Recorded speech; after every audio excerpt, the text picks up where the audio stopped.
LDFിന് വേണ്ടി ദീപക് SP-യും NDA മുന്നണിക്ക് വേണ്ടി അശോക് കുമാറും UDFിന് വേണ്ടി D അനിൽകുമാറുമാണ് ഇവിടെ പോരാട്ട രംഗത്തുള്ളത്. ഇപ്പോൾ ഇലക്ഷൻ നടക്കുകയാണ്. പേട്ട വാർഡിൽ ശക്തമായ ത്രികോണ മത്സരമാണ്. ആർക്കൊപ്പമായിരിക്കും ജനങ്ങൾ? ജനങ്ങൾ ഈ പെൻഷൻ കൊടുക്കുന്നതുകൊണ്ട് പെൻഷൻ തന്നെ കൂട്ടി കൊടുക്കുകയാണ്. അത് കഴിഞ്ഞ് പിന്നെ 2000 രൂപ അല്ല 200 രൂപ താങ്ങുവില റബ്ബർ വിലയ്ക്ക്. ഇതെല്ലാം വെച്ച് നോക്കുമ്പം ഇടതുപക്ഷ സർക്കാരാണ് വരാനുള്ള സാധ്യത ഉള്ളത്. അറിയാലോ, തെരഞ്ഞെടുപ്പിൻ്റെ ചൂടാണ്. പേട്ടയിലെങ്ങും ശക്തമായ ത്രികോണ മത്സരമാണ്. ഓട്ടോ തൊഴിലാളി എന്ന നിലയ്ക്ക് നിങ്ങൾക്ക് ഒരുപാട് പറയാനുണ്ടാകും. എനിക്ക് പറയാനുള്ളത് LDF ജയിക്കത്തുള്ളൂ, ഉറപ്പായിട്ട് അവരെ ജയിക്കത്തുള്ളൂ. ഇവിടെ LDF ജയിക്കുള്ളൂ. LDFിൻ്റെ തിരുവനന്തപുരം കോർപ്പറേഷൻ LDFിൻ്റെ കുത്തകയാണ്. ആ LDF ജയിക്കുള്ളൂ. അതായത് UDFിന് കിട്ടുള്ള പണ്ട് ഐവർ കുട്ടപ്പെടുന്ന ഒരു മേയർ ഉണ്ടായിരുന്നു. ആ മേയർ പോയ പിന്നീട് ഇതുവരെയും UDFിന് കിട്ടിയിട്ടില്ല.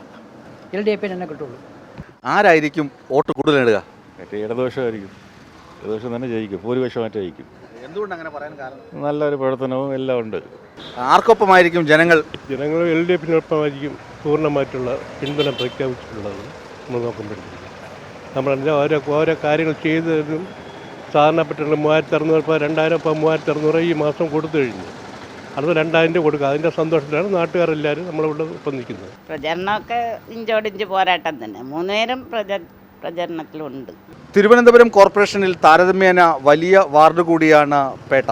ചില കൂട്ടിച്ചേർക്കലുകൾ കൂടി നടത്തിയപ്പോൾ വോട്ടെണ്ണവും അതിനനുസരിച്ച് തന്നെ കൂടിയിട്ടുണ്ട്.